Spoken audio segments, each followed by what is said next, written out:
Let's say you're a guy and you're now addicted to watching porn and you're single, you go home after work, you watch porn, you ejaculate. Now your motivation for putting yourself out there to go on dates or meeting women. Because if you go out and you try to talk to a woman, there's a risk involved. If it's a nightlife setting and you have to throw yourself out there and it's a risk. You got to have that energy and that motivation. But what happens is because you're so used to getting that quick fix or the ejaculation, you lose that motivation, you lose the drive. And so you kind of just give up, kind of like, I don't want to go talk to her. Or you try, but it's half-hearted. You don't have the same type of juice or energy. And when you do approach a woman, it's lackluster. She can sense sort of subconsciously that there's a lack of masculine energy in you when you talk to her. So you get rejected.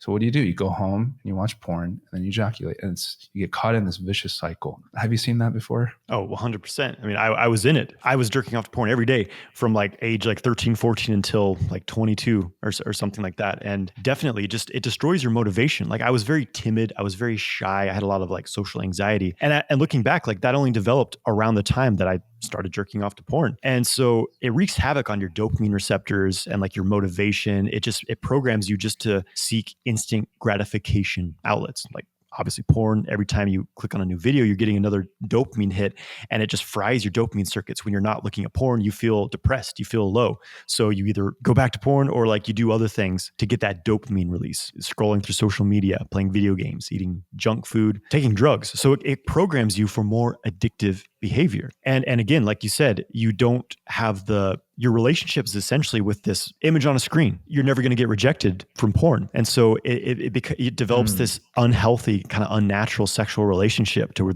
that's where you're getting your sexual fulfillment. And it also programs men to be very disconnected from their bodies. It tends to program this exaggerated stress response to arousal, contribute to premature ejaculation.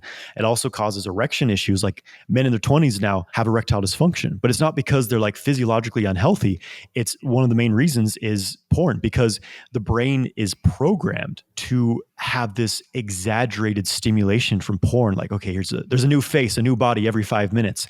And then they're in a real life situation. It's not that exaggerated stimulation of porn. And the body's like, okay, shut down arousal response. We're not getting the stimulation we need. So like porn induced erectile dysfunction, they're calling it. You never develop that ability. Like, how do I emotionally connect to a human being? How do I get out of my comfort zone and go talk to a woman? How do I keep myself grounded and present and not just like nervous because I'm used to getting everything I need from a screen? So it really develops all kinds of distortions in your emotional, mental, biological chemistry as well.